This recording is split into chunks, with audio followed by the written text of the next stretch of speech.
اس میں زبان کا لڑکھڑا جانا اور کہہ کچھ رہا تھا نکل کچھ اور گیا. اگلے کو موقع دینا چاہیے کہ آپ کیا کہنا چاہتے ہیں. ہمارے ہاں ہو یہ رہا ہے کہ کسی پر توہین کا جو ہے نا الزام لگا.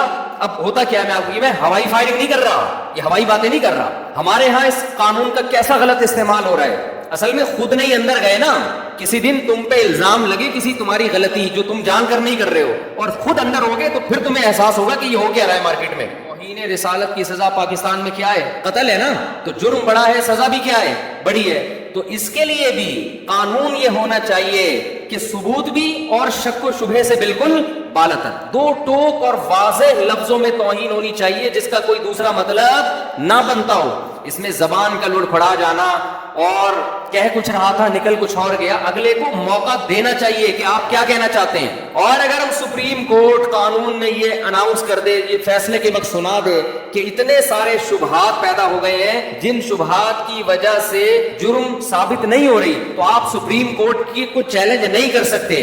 ہمارے ہاں ہو یہ رہا ہے کہ کسی پر توہین کا جو ہے نا الزام لگا. اب ہوتا کیا ہے, میں ہوائی فائرنگ نہیں کر رہا, یہ ہوائی باتیں نہیں کر رہا. ہمارے ہاں اس قانون کا کیسا غلط استعمال ہو رہا ہے. اصل میں خود نہیں اندر گئے نا, کسی دن تم پہ الزام لگے کسی تمہاری غلطی جو تم جان کر نہیں کر رہے ہو, اور خود اندر ہوگے تو پھر تمہیں احساس ہوگا کہ یہ ہو کیا رہا ہے مارکیٹ میں. ہمارے ہاں پتہ ہے کیا ہوتا ہے, کسی نے کوئی پوسٹر پھاڑ دیا, اس بیچارے کو نہیں پتا تھا کہ اس پہ نبی صلی اللہ علیہ وسلم کا نام لکھا ہوا ہے. اس کی دیوار خراب کر دیا آپ نے, پوسٹر لگا دیا, وہ پوسٹر پھاڑ دیا اس نے, وہ نیچے کہیں نالی میں گر گیا.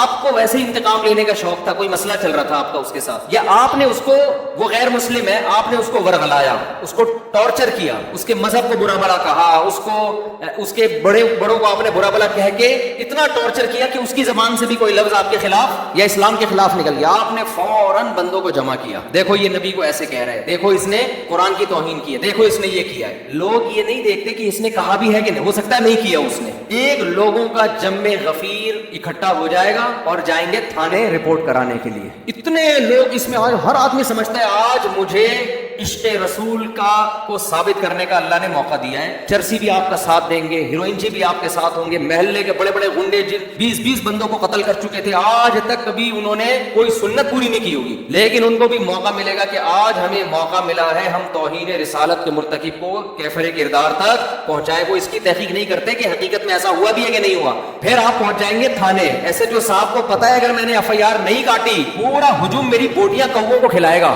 سمجھ رہے ہو, نہیں آ رہی بات میرا خیال ہے. یہ قوم کا جذباتی پن ہے جو میں بتا رہا ہوں, نہیں سمجھ میں آ رہا نا تو کبھی آپ کے اوپر پڑے گی تو پتا چلے گا. پھر جناب FIR بھی کٹے گی, تمہارا باپ بھی کاٹے گا FIR. تو پھر جب عدالت میں مقدمہ چلے گا, جج کو پتا ہے اگر میں نے جیل نہیں کیا تو قوم مجھے, میری بوٹیاں کس کو کھلائے گی؟ کووں کو کھلائے گی. سمجھتے ہو؟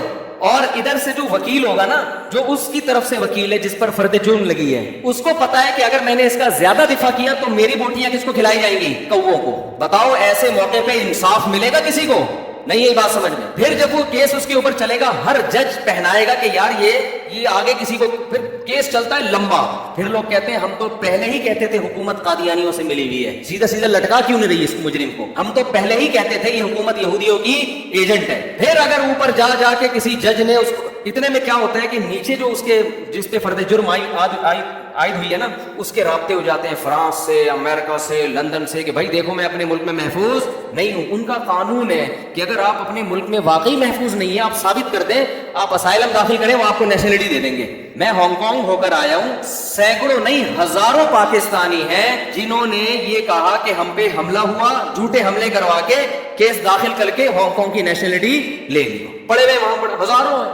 نیشنلٹی نہیں بھی ملتی تو وہ اسٹے کی اجازت دے دیتے ہیں آپ. تو اس بیس پر بھی پھر لوگ کہتے ہیں ہم تو پہلے ہی کہہ رہے تھے کہ غیر ملکی طاقتیں اس کے ساتھ ملی ہوئی ہیں, اور حکومت بھی غیر ملکی طاقتوں کے ساتھ ملی ہوئی ہے. یہ تو ہے ہی سارے وہاں کے ایجنٹ. پھر اگر سپریم کورٹ بری کر دے اور قانون میں لکھ دے کہ جی اتنے پوائنٹ ہیں, اتنے شبہات ہیں جس کی وجہ سے ہم یقینی طور پہ نہیں کہہ سکتے کہ اس نے توہین کا ارتکاب کیا ہے, تو سپریم کورٹ کو گالیاں, وہ معین اختر کے ماموں جیسے گالیاں دیتے تھے نا. پروگرام دیکھیں آپ لوگ آج میرے مشورے پر, معین اختر اور انور مقصود کا پروگرام ہے, جس میں انور مقصود معین اختر سے پوچھ رہے ہیں آپ کے ماموں کیا کرتے ہیں. اس نے کہا گالیاں دیتے ہیں, نلکے میں پانی نہیں آتا, نلکے کو گالیاں. سمجھ رہے ہو, اتنی بجلی ہے نہیں, بل پورا آتا ہے, کس کو گالیاں؟ KEC والوں کو گالیاں. مالک مکان کوئی سہولت دیتا نہیں, کرایہ لینے آ جاتا ہے, مالک مکان کو گالیاں. جب کرایہ نہیں دیتے تو پولیس کو بلاتے ہیں, پولیس کے ایسے ایسے پارٹس کو گالیاں کہ پولیس والے کہتے ہیں ہم نے یہ پارٹس کا نام کبھی سنا بھی نہیں ہے. صحیح ہے. تو وہی کام ہمارے ہاں عوام کر رہی ہوتی ہے. تو قوم میں جذباتی پن کچھ ضرورت سے زیادہ ہے, میچور نہیں ہے ہماری قوم. مذہب کا غلط استعمال کر کر کے آپ اپنے اوپر پابندیاں ملک میں لگاؤ گے. پاکستان ابھی گرے لسٹ میں ہے اور یہی حرکتیں تھوڑے دن اور چلی تو بلیک لسٹ میں آ جائے گا. پھر جب تمہیں کھانے کو روٹی نہیں ملے گی, پہننے کو کپڑا نہیں ملے گا, گالیاں دو گے اپنے حکمرانوں کو. وہ تو ویسے ہی دیتے رہتے ہو, مجھے کوئی اس پر اعتراض نہیں ہے. کچھ گالیاں تو صحیح بنتی ہیں, کچھ غلط بنتی ہیں. صحیح اور غلط میں فرق کیا کرو, سوچ سمجھ کے گالی دیا کرو کہ یہ والی گالی یہاں فٹ ہو بھی رہی ہے کہ نہیں ہو رہی ہے. بنتی ہے تو آپ دو بھائی, ثواب ملے گا آپ کو. نہیں بنتی تو نہیں دو. ہر چیز میں ہم لوگ کیا کرتے ہیں, جس کو ہم نے غلط کہہ دیا تو اب ہر اس کے کام میں غلطی تلاش کرنی ہے. جس کو صحیح کہہ دیا اس کے ہر غلط کام کو بھی صحیح قرار دینے کی کوشش کرنی ہے. حکمران بہت سارے کام غلط کرتے ہیں لیکن کچھ صحیح بھی کر رہے ہوتے ہیں. ہماری قوم کی عادت کیا ہے, اگر آپ اپوزیشن میں اس کے صحیح کو بھی آپ نے غلط کہنے کا ٹھیکہ لیا ہوا ہے, اور اپنے والے کے ہر صحیح کام کو بھی, ہر غلط کام کو بھی آپ نے صحیح کہنے کا ٹھیکہ لیا ہوا ہے. یہ ہو رہا ہے مارکیٹ میں.